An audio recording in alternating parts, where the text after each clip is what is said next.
So this is the wind up, so to speak, to This Is Now Bridge to a Better World. And Ani will be here in a moment. And we will proceed to have some commentary and your comments. Let's see. Good morning back to you, John.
Shall we? Sure.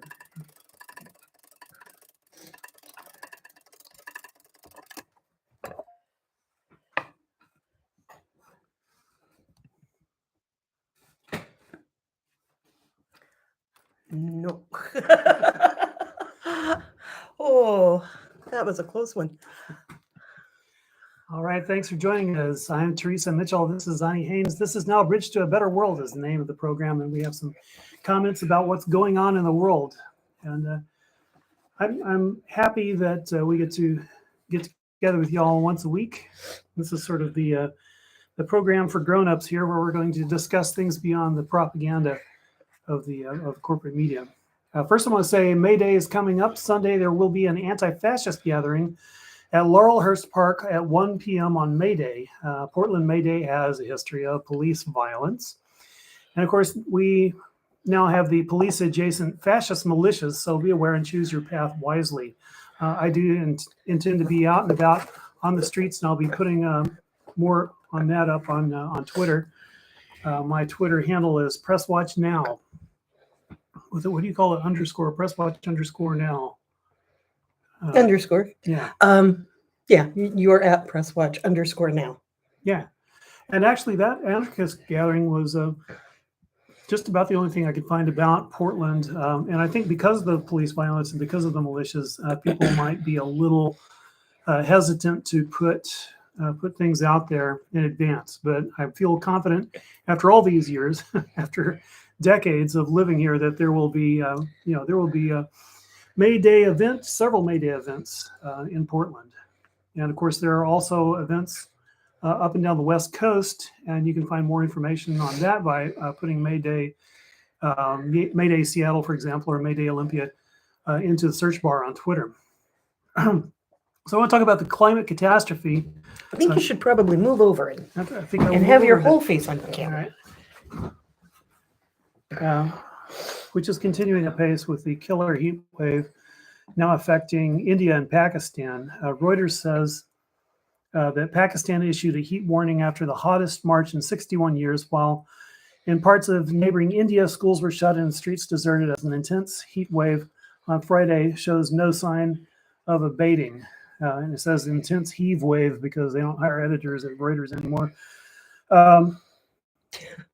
I have found so many typos in news stories this week. Yeah. Like it seems to be spiking right about now. Yeah, they're I like don't the know. editor algorithm will catch it, but the editor algorithm isn't a human and doesn't know that you don't mean to say heave wave. So it's just going to leave that. It's really little better than predictive text. Yeah, and about using Reuters, I want to say, of course, that nonprofit and used for educational purposes. And when I say something, I'm either educating or I'm being satiric. So there you go, fair use. And Pakistan's federal minister for climate change, Sherry Rehman, they write, urged the federal and provincial governments to take precautionary measures to manage the intense heat wave, which touched highs of 116.6 Fahrenheit in parts of the country. And that figure will, make all of my fellow Portlanders jump. Hello, Wild Cascadia Radio. Hello, Jabra Edwards. Good to see you.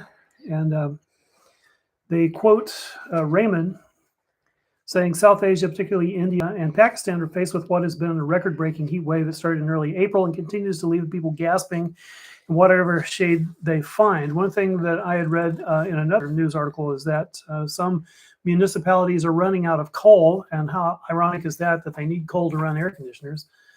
But that's what they got, and they need the coal. But everybody and their dog is running their AC, of course. So that is what I feared for Portland. And since then, I have gotten, since that heat wave, I've gotten a generator. But if you think it out, it's like a generator won't work in extreme heat either. So the generator has a fan. And it's like that. How do we deal with this sort of thing? I mean, you have to think it out as best you can in advance, and there's no guarantees. More than 1 billion people, Reuters writes, are at risk of heat-related impacts in the region. And they say that scientists have warned linking the early onset of an intense summer to climate change. For the first time in decades, Pakistan has gone from winter to summer without spring season. The government has also told provincial disaster management authorities to prepare urgently for the risk of flash flooding in the northern mountainous provinces due to rapid glacial melting. Glaciers in the Himalaya, Hindu Kush, and Karakoram mountain ranges have melted rapidly, creating thousands of glacial lakes in northern Pakistan, around 30 of which were at risk of sudden hazardous flooding, according to the Climate Change Ministry. Gee, I wish we had one here in the United States. Adding around 7 million people were vulnerable to that. And that's a scary thing because when the glaciers melt suddenly, they bring along not only water but ice. The ice forms up into dams. The dams form huge lakes, which then break suddenly. And so if you've got your village downstream and you've set it at a 50 or 100-year flood level where your houses and your infrastructure are, and you've set that for, high spring rain perhaps or whatever usually produced a flood, well, that's not going to do it because you're not just going to get the water rising, you're going to get an intense torrent, a deluge. Flash flood doesn't even cover it. Quite a catastrophe. And I want to say if 1 in 1,000 die in a heat wave that affects 1 billion, that's 1 million dead. And when I was on KBOO years and years ago, starting in the 90s, I started seeing predictions about this sort of thing going down.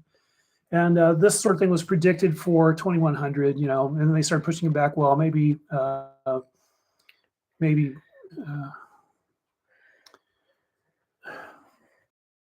2070 or something. And then they say, well, maybe 2050. What's happening now?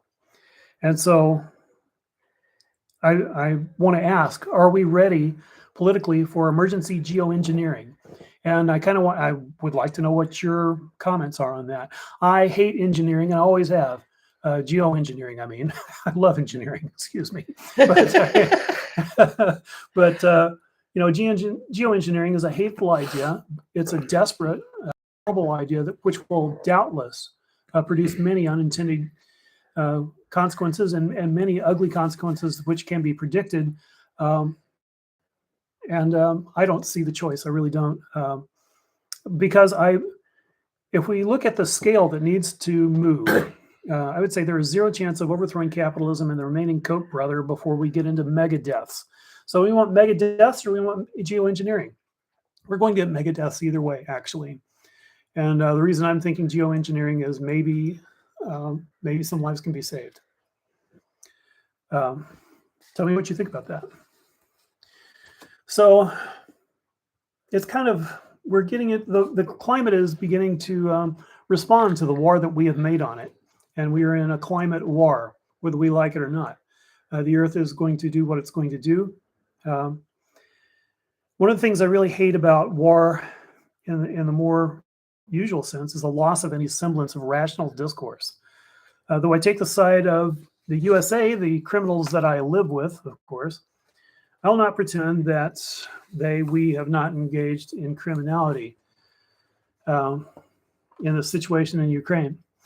On Thursday, U.S. President Joe Biden, and this is from WSWS.org, the Trotskyist organization, U.S. President Joe Biden called on Congress to approve $20 billion in weapons shipments for the U.S. war in Russia, U.S. war with Russia, as a part of a $33 billion spending package. $33 billion. To date, the United States has spent $3.7 billion worth of weapons to Ukraine, meaning that Biden is proposing to expand U.S. involvement in that conflict by a factor of more than 6. This would mark a quantitative turning point of the war, massively expanding the U.S. intervention, just as the war is rapidly spiraling out of control and metastasizing into a continent-wide conflict. I always try to put an extra syllable in metastasize. The announcement is part of a major escalation of U.S. involvement in the war, which U.S. officials are more and more openly admitting that the United States is effectively at war with Russia. Earlier this week, Defense Secretary Lloyd Austin described the meeting of U.S. officials with Ukrainian President Volodymyr Zelensky by saying, quote, "Our focus in the meeting was to talk about those things that would enable us to win the current fight. We want to see Russia weakened," end quote. So that made me jump. I mean, he's saying the quiet part loud. And that's not good. Yeah. In this time of nuclear saber rattling. Yeah. Or really any time. We weren't fooling the Russians anyway. On Sunday, in an interview with CBS, former U.S. Army Europe Commander Ben Hodges declared, quote, "We're not just observers cheering for Ukraine here. We want to win." He concluded that means finally breaking the back of Russia's ability to project power outside of Russia, end quote. Dangerous words indeed. The United States instigated the war, WSWS writes, by encircling Russia with troops, tanks, and nuclear weapons, expanding NATO's borders 400 miles to the east over the course of decades, and backing Ukrainian plans to take Crimea, which Russia claims as its territory. Of course, the war in Ukraine is a vicious exterminationist act of punishment for which there is no excuse. But that's not all the story, is it? Russia has had, and Ozzy has something to say about it.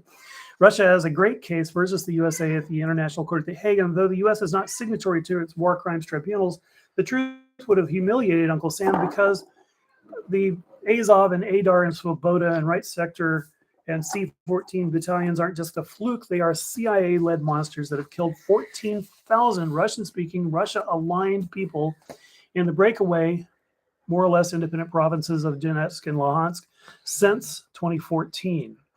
I would remind you that the 9/11 detonations blamed on the Islamofascists here in the U.S. killed less than 3,000 people, and the U.S. subsequently went absolutely apeshit, bombing, invading, torturing, and shouting down internal opposition. There's a man who was a teenager at the time who was never charged with anything, never did anything, and is still at Guantanamo Bay, and George Bush the Lesser used it as an excuse to turn Iraq and Afghanistan into smoking, bloody rubble with total related deaths nearing 1 million. But here we are, and yes, Russia is also acting criminally. So, what I want to avoid is same-sidism or whataboutism. I don't want to go there. The Russians go there automatically, I've noticed. But WSWS writes, Washington's aims are nothing less than the overthrow of the Russian government and the total subordination of Russia to imperialism, which Biden admitted when he declared last month that Putin cannot remain in power. I was going for air quotes there, but I got to remember this is also audio. So this kind of leaves out the fact that CIA and the NED supplied arms and training to the hated Banderas Nazi militias since at least 2014, allowing them to shoot mortars and artillery into Donbass. That's what produced those 14,000. I mean, there's some sniper deaths too, but mostly it was artillery. It was a hidden war, hidden from the U.S. It wasn't hidden from the Russians. The Russians have been following this all the time, getting madder and madder. And so now we see this horrible exterminationist thing that they are doing. On Wednesday, Russian President Vladimir Putin made his most open threat to date to retaliate against the U.S. and other NATO members for their involvement in the war. He said, quote, "If someone decides to intervene into the ongoing events from the outside and create unacceptable strategic threats for us, they should know that our response to those oncoming blows will be swift, lightning fast. We have all the tools for this. We will use them if needed, and I want everyone to know this. We have already taken all the decisions on this, end quotes. Departing from what the Trotskyists wrote here, this is, of course, him talking about his nuclear weaponry. And which we also, in Russian state media, they're talking about pretty openly, like, well, it's a good time to die, isn't it? yes. I mean, if you've seen any of those broadcasts that we've seen clips of in this country, it's really, it's horrifying. Is And what one it broadcaster was saying, well, we all have to die sometime, and if we die, we go to heaven because they're holy mother Russia over there now, and if they die, well, they just croak. And that's actually a quote. Yeah. Yeah, it's horrifying, I think was the word I used before, and I'll use it again. Yeah, so this is what we're stepping into. If this is the response, WSWS.org writes, if this is the response of Russia to 3.7 billion in U.S. weapons flowing to its borders, what will be its response to 20 billion? And departing again from their text, the situation now, pardon me, is that the Ukrainians have blown up enough tanks and armored personnel carriers and shot enough Russians and done a good military job defending their territory to the point that the Russians have pulled back to an expanded version of those independent ground. Returning to Trotsky's to the Trotskyist writings, U.S. military strategists, for their part, are not only planning for nuclear war but openly talking about it. On Wednesday, Seth Cropsey, a former deputy undersecretary of the Navy, excuse me, co-authored an op-ed in the Wall Street Journal titled, "The U.S. should show it can win a nuclear war." He wrote, quote, "The reality is that unless the U.S. prepares to win a nuclear war, it risks losing one." He added that Putin would need to reckon with the in the process, but still get decapitated. Yeah, so this is madness, right? In the 80s, we actually called it MAD, mutually assured destruction. And it was a deterrent to nuclear war, as opposed to the, oh yeah, we could do this too. Yeah, let's do this. Let's get this on. This is like not deterrent to nuclear war. This is like some very dangerous dick waving. And, it's the kind of dick waving that can, in fact, how do we say, end life on this planet as we know it rather suddenly. Satirized in Dr. Strangelove as George C. Scott playing General Buck Turchinson. I'm not saying we won't get our hair mussed, Mr. President. Oh my God. 20 million dead tops. And that's a joke. That's a horrible, dark joke. But now it is our... People are actually talking about it in this nuclear war is winnable way. And we know, in fact, nuclear war is never winnable. We haven't seen this kind of idiocy on this side since General LeMay. So I would remind the pro-nuclear war idiots that if it were even possible to decapitate Russia without substantial deployment of its 5,000 nuclear rockets, bombs, torpedoes, and mines, China could not possibly afford not to launch everything they have as well. Thanks to the Reaganites, we've convinced the world that we might at any time launch a first strike, and the whole circus will start with a first detonation, or even with the perception that one rocket or another might have an EMP nuke on it. Yeah, just like in war games, right? Strange game. The only winning move is not to play. A good quote. Yeah, it works for me. In the midst of such rhetoric, they write, Edward Luce of the Financial Times warned, without most people being aware of it, the world is entering its most dangerous period since the 1962 Cuban Missile Crisis. The majority under the age of 50 have grown up thinking the nuclear specter is a relic of the last century. In the past few weeks, the prospect of the nuclear exchange has become the most live threat to this century's peace, end quote. And what that makes me think also is thank you to all of the people who stopped nuclear war over all these decades, because it's been a terrible threat all of this time. Only rationality has stopped it. Here's to the women of Greenham Common, and all of the women's peace encampments around the world in the 80s. Just gonna say that. Shout out. Yeah. Direct action. That's it for my. Okay, well, I want to talk about this article. Actually, I want to read from this article by Medea Benjamin and Nicholas Davies, and that is actually around peace efforts in the Ukraine. So we know that nuclear annihilation is a possibility, more of a possibility now than perhaps it has been in the past. That said, how do we avoid it? How do we get peace? So this is an article published to Common Dreams by Medea Benjamin, and we may and Nicholas Davies. And Medea Benjamin, as we know, is the co-founder of Global Exchange and also Code Pink, Women for Peace. She's the author of the 2018 book Inside Iran, and a whole lot more. So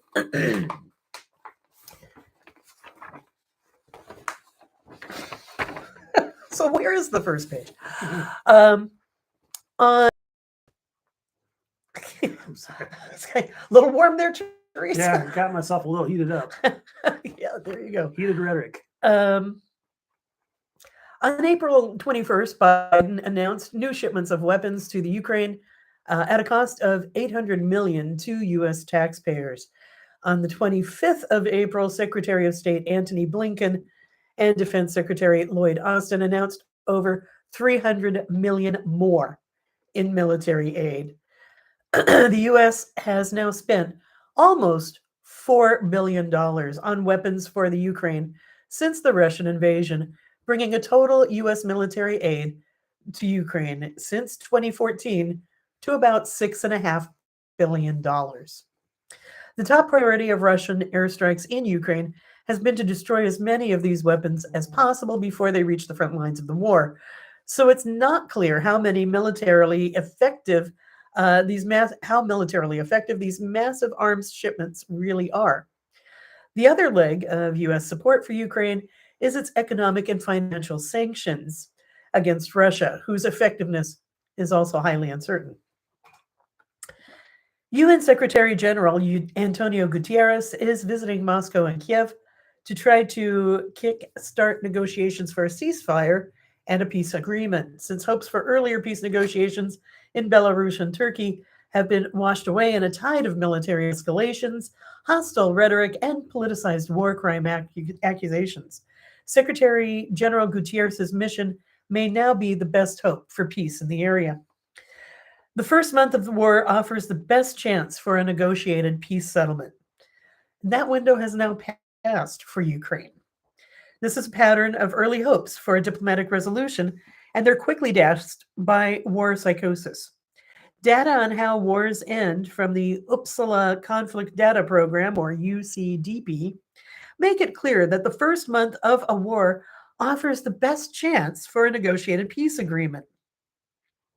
Studies have found that 44% of wars that end within a month end in a ceasefire and peace agreement rather than a decisive military defeat on either side. And while that decreases to 24% in wars that last between a month and a year, there's still hope, right? That's 24%. Once a war goes into its second year, the study finds it becomes even more intractable and usually will last more than 10 years. Of course, I suppose, unless somebody drops nuclear bombs, that would end it faster. And it's a whole lot of stuff faster. CSIS fellow Benjamin Jensen analyzed the UCDP data, and he concluded that the time for diplomacy is now. The longer the war lasts, absent concessions by both parties, the more likely it is to escalate into a protracted conflict. In addition to punishment, Russian officials need a viable diplomatic off-ramp that addresses the concerns of all parties. To be successful, diplomacy leading to a peace agreement must meet 5 basic features. First, all sides must gain benefits from the peace agreement that outweigh anything they think they can gain militarily with war. To go into that a little bit more, the U.S. and allied officials are waging an information war to promote the idea that Russia is losing the war and that Ukraine can militarily defeat Russia, even as some officials point out it could take several years to do so. In reality, neither side benefits from that kind of protracted war. Really, what population ever benefits from a protracted war? War is bad. Also, if you don't mind me hopping in. I don't mind you hopping in. They also seem to have this crazy idea that not only is they have this idea that Ukraine is going to push Russia back out of Crimea. No way. Catherine the Great put that naval base there. Russia is not going to give that up. no matter what. And yeah, probably that would involve nuclear weaponry. And the idea that they can push them out of Donbass and Luhansk is also absurd, because the reason that we can identify those regions is because they took the side of Russia a decade ago. Yeah, I think we get into that actually. Okay, yeah, go ahead.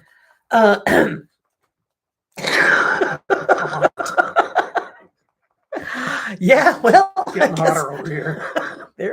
there you are. Do you have one of those little pocket fans and spritzers? You can just sort of spritz yourself. Well, Okay. Where was I? Right.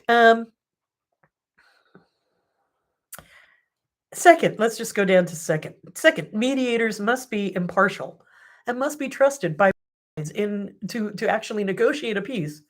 Mediators have to be neutral, right? As somebody who facilitates community meetings, gatherings, events, actions, this is huge. You have to be in order to, and I'm talking just facilitating a damn meeting, let alone brokering peace between nations, one of which is hot to go with nukes. I'm just, to say that a mediator must be impartial, kind of, it's a basic fairness. And it's the only way that there's credibility. The U.S. has monopolized the role of mediator in the Israeli-Palestinian crisis for decades. Going back to the article now, this is again what Medea Benjamin and Nicholas Davies have written. They write, more even as the U.S. openly backs and arms one side and abuses its UN veto power to prevent international action. It's been a transparent model for an absolutely endless war. Turkey has so far acted as the principal mediator between Russia and Ukraine, but it's a NATO member and it has supplied drones, weapons, and military training to Ukraine. Both sides have accepted Turkey's mediation, but can Turkey really be an honest broker? The UN could play a legitimate role, as it's been doing in Yemen, where both sides are finally observing a 2-month-long ceasefire.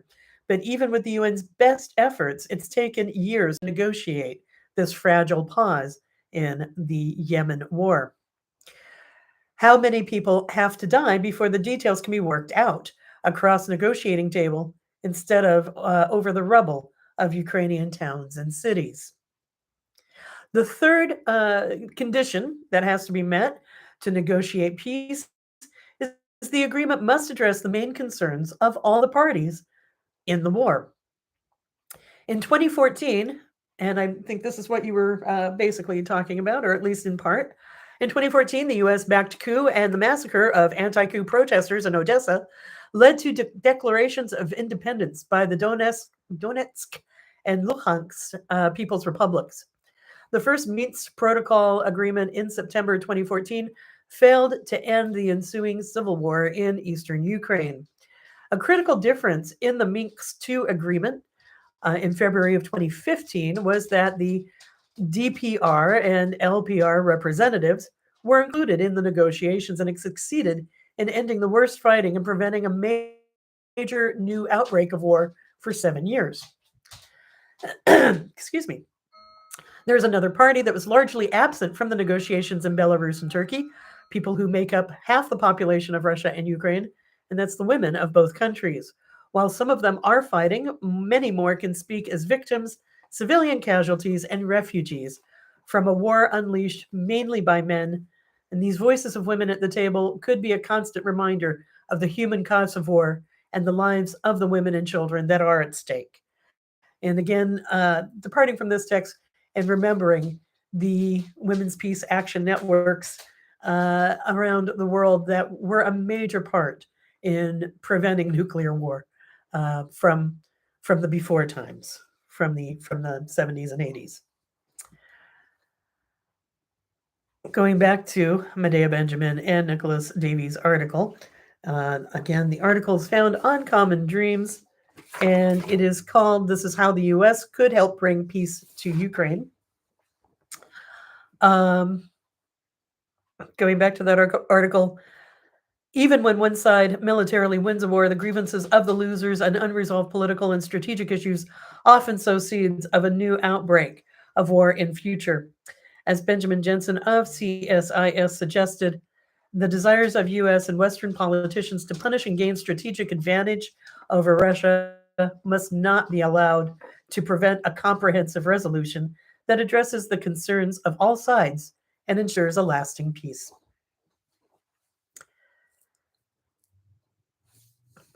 Fourth, there must be a step-by-step roadmap to a stable and lasting peace that all sides commit to. The Minsk II agreement led to a fragile ceasefire and established a roadmap to a political solution.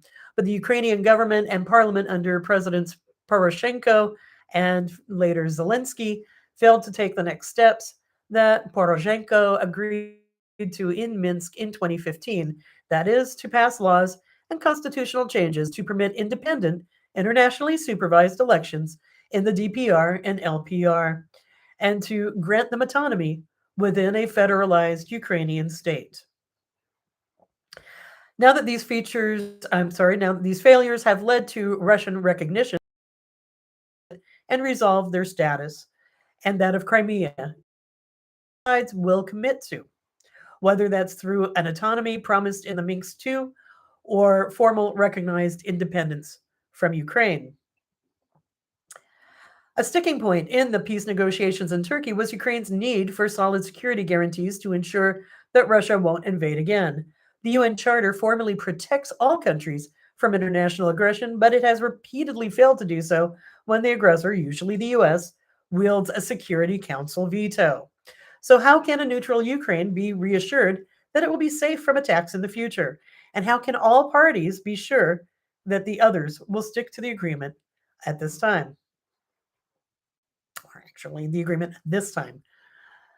The fifth condition that must be met is outside powers must not undermine the negotiation or implementation of a peace agreement, right? It's just basic, that one. Although the US and its NATO allies are not active warring parties in the Ukraine, their role in provoking this crisis through NATO expansion and 2014 coup, then supporting Kiev's abandonment of the Minsk II agreement and flooding Ukraine with weapons, make them the elephant in the room, heavy air quotes, that will cast a very long shadow over the negotiating table, wherever that might be. In April of 2012, former UN Secretary General Kofi Annan drew up a 6-point plan for a UN-monitored ceasefire and political transition in Syria. But at the very moment that the Annan plan took effect and UN ceasefire monitors were in place, the US, NATO, and their Arab monarchist allies held 3 Friends of Syria conferences where they pledged virtually unlimited financial and military aid to the al-Qaeda-linked rebels that they were backing to overthrow the Syrian government. This, of course, encouraged the rebels to ignore the ceasefire and led to another decade of war for the people living in Syria. How the US and its NATO allies act will be crucial in determining whether the Ukraine is destroyed by years of war like Afghanistan, Iraq, Libya, Somalia, Syria, and Yemen. The fragile nature of peace negotiations over Ukraine makes success highly vulnerable to such powerful external influences. The United States backed Ukraine in a confrontational approach to the civil war in Donbass instead of supporting the terms of the Minsk II agreement.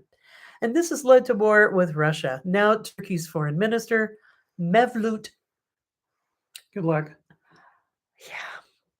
Cavusoglu. I've never been very good with Turkish names. I'm sorry, I will get better. Cavusoglu has told CNN Turk that unnamed NATO members want the war to continue in order to keep weakening Russia.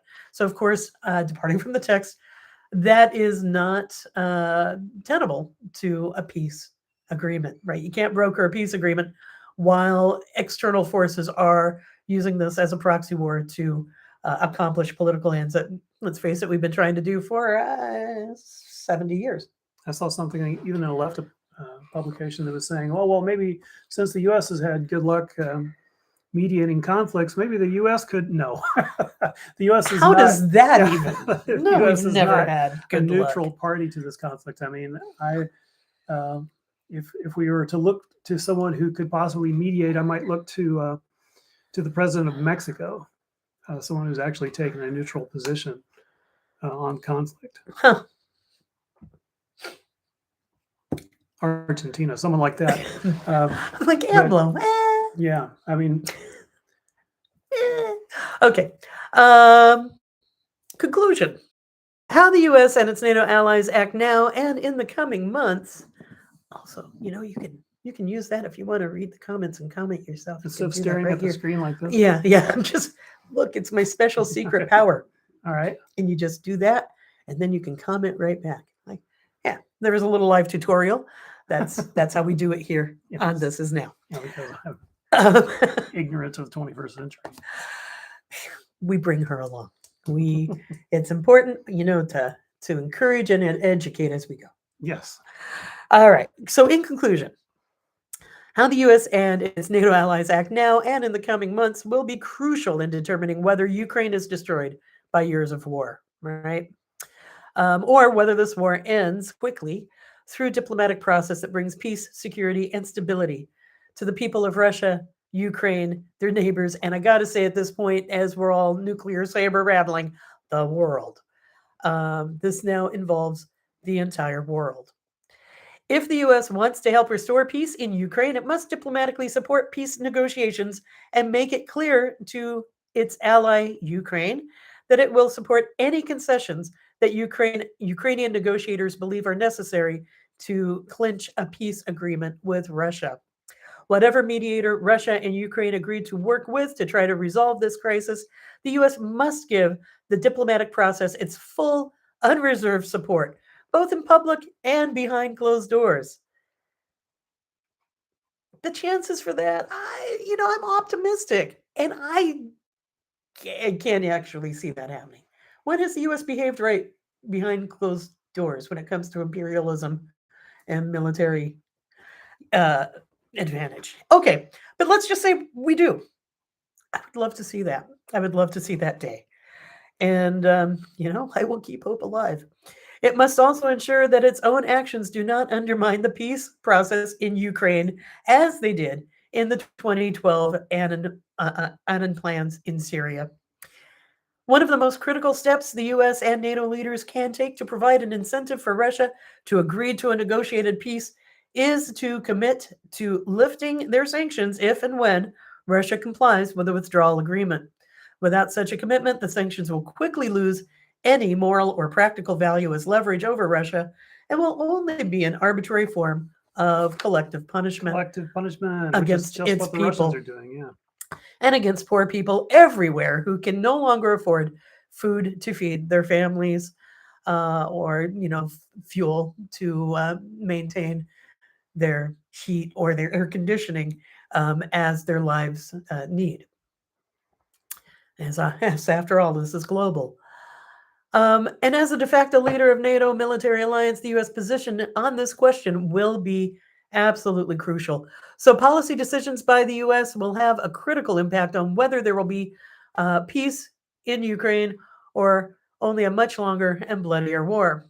The test for U.S. policymakers and for Americans who care about the people of Ukraine must be to ask which of these outcomes U.S. policy choices are likely to lead to. So that's an article by Medea Benjamin and Nicholas Davies. You can find it on commondreams.org. Hurrah for Code Pink. Well, I have been looking at the chat, and I believe that someone mentioned a couple of bits of the humanities, reference to an Oliver Stone film. Let's see, Janet said, I thought Oliver Stone's Ukraine on Fire was very informative, and John Serby said, watch Servant of the People, a bit of spooky foreshadowing of Ukraine. Right now, the best we can hope for is for some honest mediator to step in with, and this would be entirely outside the intentions and actions of the United States. Hopefully someone from a neutral country will pop up. And the people of the United States and all of us need to be loud in saying that this talk about the Ukraine taking back all of its territory is bullshit for a number of reasons.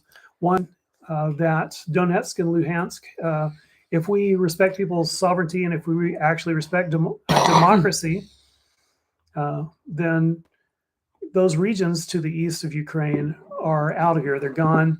They said they don't want to be part of Ukraine the way it is with, as a pseudo NATO state.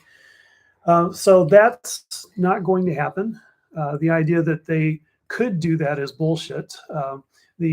As I was saying, the military, the Ukrainian defense were impressive and were appropriate given the fact that they are defending their own people from this ugly, bloody, and nearly genocidalist collective punishment. As I was saying last week, there's apparently an attitude that has cooked up over the last decade or so that Ukrainians are sort of degenerate idiots who deserve what has come down on them. And that sort of collective punishment thought is ugly, stupid, and pointless. And as we can see, it's quite murderous. So the United States needs to be confronted on what it has done in Ukraine. Certainly Russia needs to be confronted on what it has done. For right now would be a ceasefire with territory standing as it does. They're not, the West probably isn't getting Mariupol back. And by the way, the steel plant, the Azov steel plant in Mariupol is a huge, is several square miles. And it is occupied by the party that Russia has been loudest and most justified, I would say, in hating. It is occupied by the Azov battalion, and that young man that you see pleading into the camera is an Azov Nazi, and I shed no tears for him. Now, he's holding hostages. Either he's holding hostages or people are taking refuge in there, or likely some combination of the two. So I certainly do have sympathy for those people, and Russia needs to let them out. Russia is saying that they're trying to let them out, and the Nazis are shooting them. And unfortunately, whereas that's probably Russian propaganda in part, it's also quite credible given the known actions of the Azov battalion.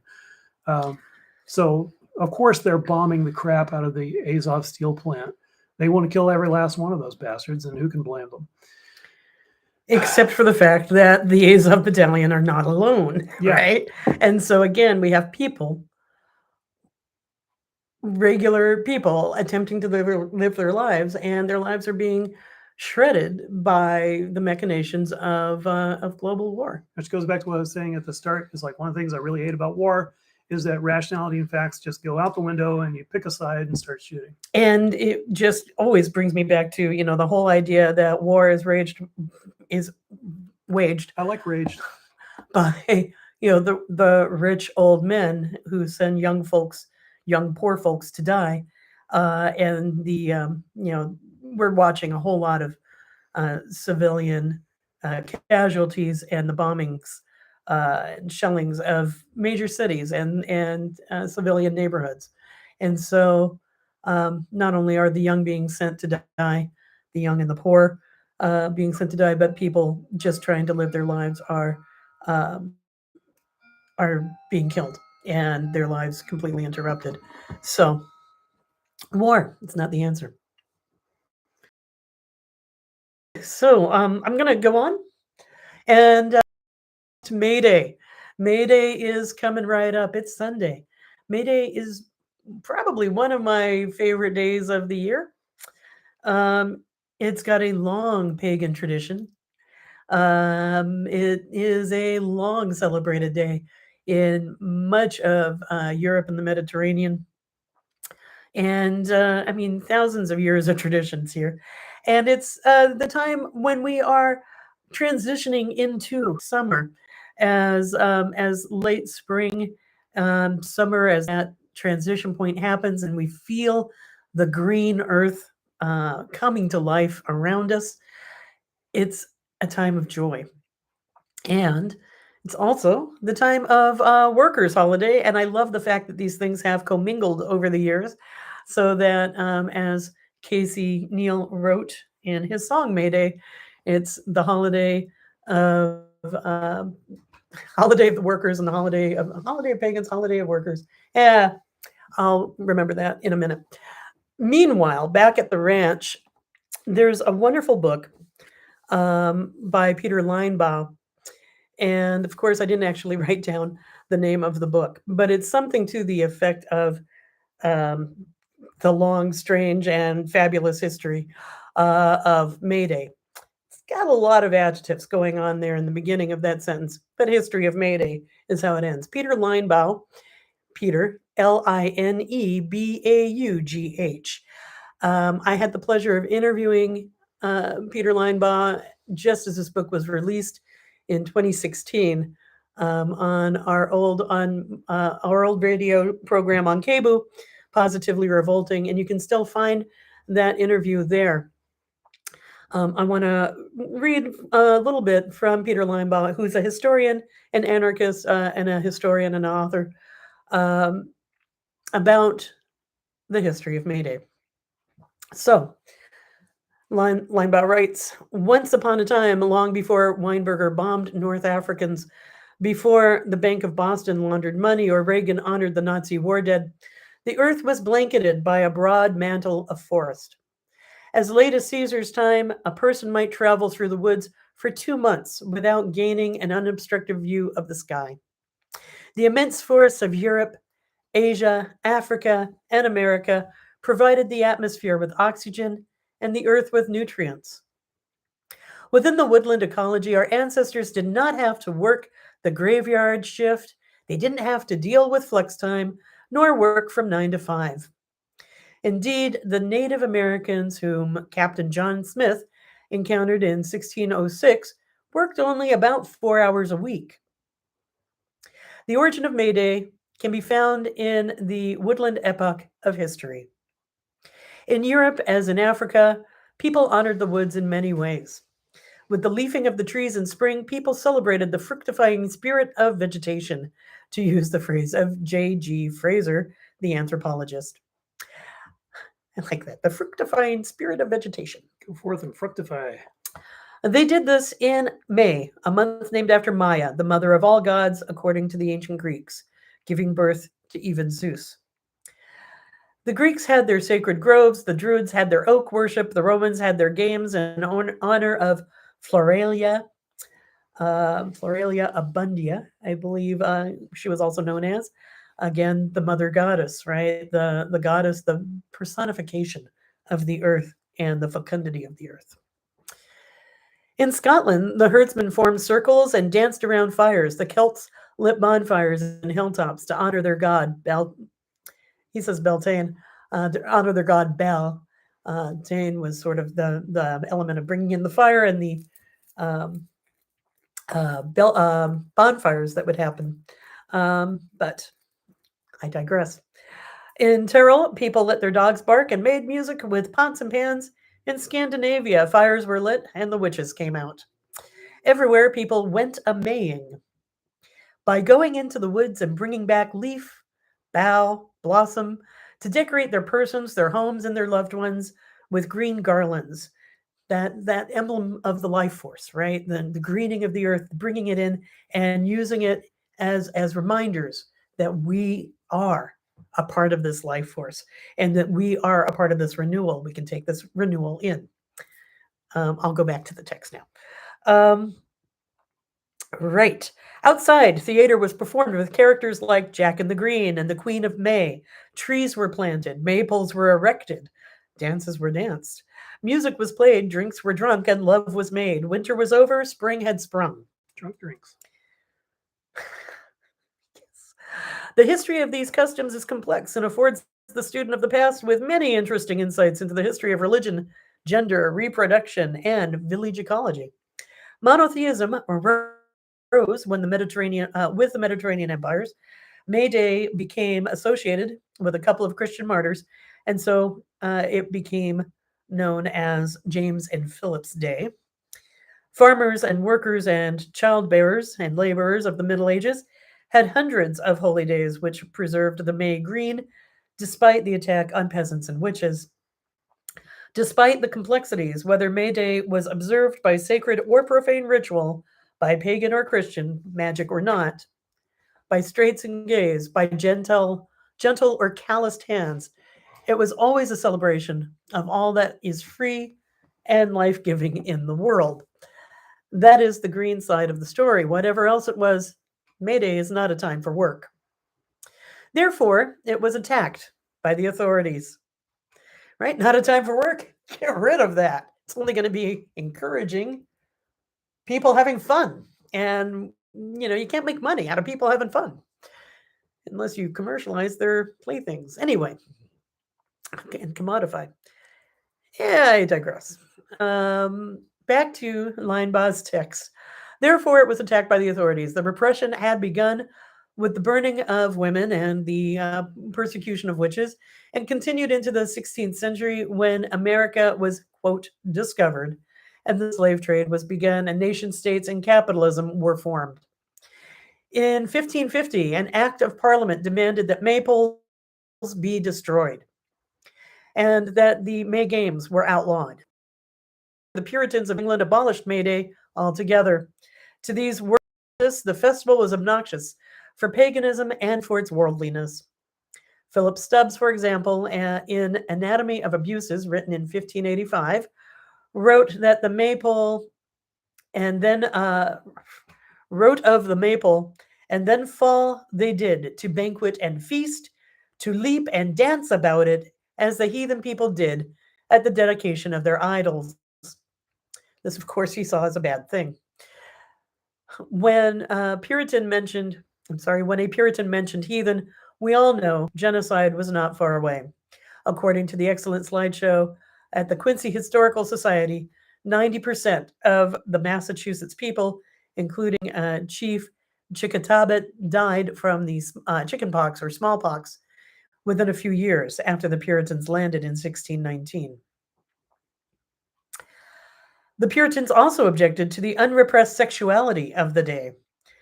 Stubbs, that Puritan writer, said, of 43 score or 100 maids going into the wood, there have scarcely the third part of them returned home again as they went. Ho ho. You got fructified, huh? The experiencing the fecundity. The people resisted the repressions. Go figure. Thenceforth, they called their May sports the Robin Hood games, capering about with sprigs of hawthorn in their hair and bells jangling from their knees. The ancient charaders of May were transformed into an outlaw community, Maid Marians and Little Johns. The May feast was presided over by the Lord of Misrule, the King of Unreason, or the Abbot of Inobedience. Washington Irving was later to write that the feeling for May has become chilled by habits of gain and traffic, i.e., capitalism, right? As the gainers and traffickers sought to impose the regimen of monotonous work, the people responded to preserve their holy day. Thus began in earnest the red side of the story of May Day, the struggle that was brought to Massachusetts in 1626. And he goes in at this time to the story of Thomas Morton of Marymount. And this is a fascinating story and not one that's really well known, so I will go into it. In 1625, Captain Wollaston, Thomas Morton, and 30 others sailed from England, and months later, taking their bearings from a red cedar tree, they disembarked at Quincy Bay. A year later, Wollaston, impatient for gain, left for good to go to Virginia and seek his fortune. Thomas Morton settled in the Passagonaset region, which he named Marymount. The land seemed a paradise to him, he wrote. He said that there are fowls in abundance, fish in multitudes, and I discovered besides millions of turtle doves on the green boughs, which sat pecking of the full, ripe, pleasant grapes that were supported by the lusty trees, whose fruitful load did cause the arms to bend. On May Day in 1627, he and his Native American friends, the indigenous folks of the area, stirred by the sound of drums, erected a maypole 80 feet high, decorated it with garlands, wrapped it in ribbons, and nailed to its top the antlers of a buck. Later, he wrote that he set up a maypole upon the festival day of Philip and James, and therefore brewed a barrel of excellent beer. So, with proclamation that this 1st of May at Marymount shall be kept a holy day. The Puritans at Plymouth were opposed to May Day. They called the maypole an idol and named Marymount Mount Dagon, after the god of the first ocean-going imperialists, the Phoenicians. More likely, though, the Puritans were the imperialists. All right. More likely, though, the Puritans were the imperialists, not Morton, who worked with slaves, servants, and indigenous people, each person to person. Everyone was equal in his social contract. Governor Bradford wrote, they sat up a maypole, drinking and dancing about it many days together, inviting the Indian women for their consorts, drinking and frisking together like so many fairies or furies, rather, and worse practice. So that's what Governor Bradford thought of, folks getting together in an egalitarian sort of utopian moment. Marymount became a refuge for indigenous, for the discontented, for gay folks, for runaway servants, and for what the governor called all the scum of the country. Governor Bradford. When the authorities reminded him that his actions violated King's proclamation, Morton replied that it was no law. Miles Standish, whom Morton called Mr. Shrimp, attacked. I'd love to know more about him being called Mr. Shrimp. Anyway, Standish attacked. The maypole was cut down. The settlement was burned. Morton's goods were confiscated, and he was chained in the bilboes and ostracized, sent back to England aboard the ship called. It cost the Puritans, they complained much, £12 7 shillings for his passage to get him out. The Rainbow Coalition of Marymount was destroyed then for a time being. Thomas Morton was a thorn in the side of the Boston and Plymouth Puritans because he had an alternate vision of Massachusetts and society in general. He was impressed by its fertility. He was impressed by the fertility of the earth. They, by its scarcity. He befriended the indigenous. They shuddered at the thought. He was egalitarian, and they proclaimed themselves the elect. He freed servants. They lived off servants. He armed the indigenous. They used arms against them. To Nathaniel Hawthorne, the destiny of American settlement was decided at Marymount, casting the struggles as mirth versus gloom, grisly saints versus gay sinners, green versus iron. It was the Puritans who won. And the fate of America was determined in favor of psalm-singing Indian scalpers whose notion of the maypole was a whipping post. And that's a little of the history of May Day as written by Peter Linebaugh. Charmers, those Puritans. Yeah. Oh, I see a reference to Walpurgisnacht. All right. So, indeed. May we, I guess if you have nothing more to add? Nope. Then allow me to say, may we celebrate May Day. May we celebrate May Day, and may we actually remember that we have a divine right to joy. It is our birthright to know pleasure. It is not celestially mandated. It is not divinely conscripted that we are made to toil and suffer for capitalist profit. Let's figure out a better way to do this, and let's figure out how to sort of safeguard each other through the storm, as it were. How can we make this earth the paradise it can be? How can we do that in community for each other and for ourselves? These are the questions I have. But however, we may find answers to that. Enjoy this May Day. Enjoy this time of the year. Enjoy the greening of the spring. And I have tarot cards. What question do you ask of the tarot this week? Same question I ask every week. And what is that? It is basically to show me the cards that will benefit the community that sees our stream. And so for our community, we say, we have the King of Pentacles, the Ace of Cups, and the Six of Pentacles. And Nope. so, No devil, tower, or death. or lovers. It's been the devil and lovers the last 2 weeks. We haven't had death, and we haven't had the tower. No, I That's- exaggerate. I was going to say that would be you, gloomy pants. Okay, so we have the King of Pentacles. There we go. King of Pentacles talks about actually being in the abundance. This is the flow of the material. This is the greening of the year.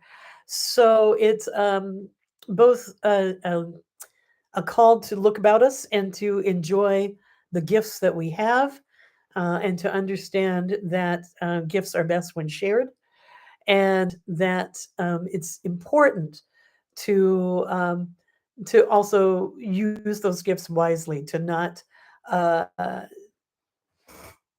waste them, to not be inappreciative, but to give thanks for the gifts we have and to make sure that we are sharing our abundance as we go, taking care of our community and behaving in a way that is as a steward, as a good king would.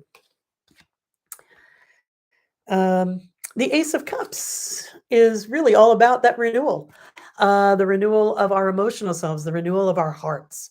And so this is a time to, again, take in that greening of the year, the rejuvenation that this time of year brings us, and to make sure that we are drinking deep from the well of refreshment so that we can really refresh ourselves, our hearts, and our spirits, so that we can rejoice in the day and that we can also be better prepared for whatever lies ahead. And then finally, we have the Six of Pentacles. That's right, the card of the expansive kitty belly. Six of Pentacles, talking about, again, having abundance, and having worked hard to gain some comfort, and to know that the best way to ensure that that continues is to make sure that everyone has comfort. And so it's to share your treats. And that is that. I couldn't say it better myself. It is a time of enjoying prosperity. It is a time of enjoying abundance. But overall, we must remember that we have to share our treats with others. We have to make each other welcome, and give comfort to each other, and find, again, that refreshment of the spring in our spirits. So that's what I have. All right, then. Um, Thanks for the comments, folks. Absolutely. Happy May Day to everyone. And joyous mischief indeed. Let us find ways to support each other through this madness, and to help each other's load. With that, I will try to put the link to the Peter Linebaugh information and to the interview that is still online in our comments for this particular episode. Please do hit the like button and subscribe if you haven't already. Please share this information with your friends and family and help us grow. And with that, our hopes for your peace, prosperity, and whatever else you'd like in your world go out to you and to all the ships at sea. Bye now.